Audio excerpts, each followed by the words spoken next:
Ndataura ngati Jeremia akamboprofita vanhu vasati vapinda muutapwa. Asi vapinda muutapwa, Mwari haana kumira kutaura nevana vake, akaramba achitaura navo muutapwa.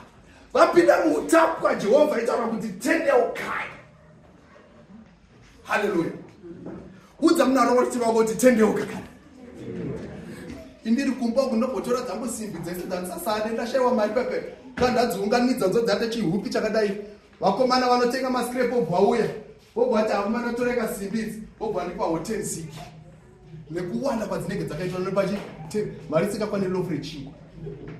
Zvazviri kureva ndezvekuti hausisina value.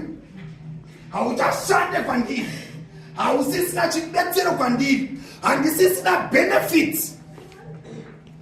Iri kubva kwauri chakwandiri. Mwari ndopavabvazivisa ivo kuti uri tini, uri sirivha, uri chichi, asi uri sembe, uri rara. Chikonzero ndechei? Hapana zvauri kuita. Saka naizvozvo ndosaka ndatsvaga simbi yakumuda kuti imire kumadzimai, ishumire basa. Munoziva kuti Paul anotaura kuna Timothy, obati zvoni vakadzi vakuru, ndinokumbira vakadzi vakuru kuti vadzidzise vakadzi vadiki. Haleluya. Haleluya. Anotora maJakobo.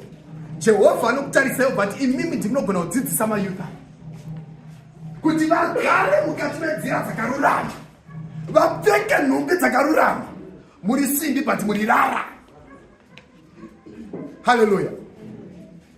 Ana mbuya kuwa na mbuya tarumba, muri dzedu kuti tigare tifare sezvamaita mari ma40 years ma50 years mukati memerika. Madzimai edu aine uchenjeri hwamuinawo havana. Chikonzero ndechei? Jehovha anenge achiti muri simbi but muri mari. Izvokubvunza madzimai sokuti munopinda zuva ripi, vavo vatoziva kuti vanopinda chitatu here, kana kuti china, kana kuti Friday, kana kuti Monday, kana kuti Saturday, kana kuti vanopinda nini. Madzimai havachati.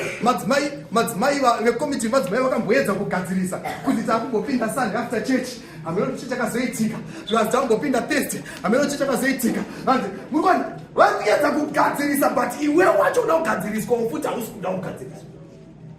Uri simbi but uri rara pamberi paJehovha.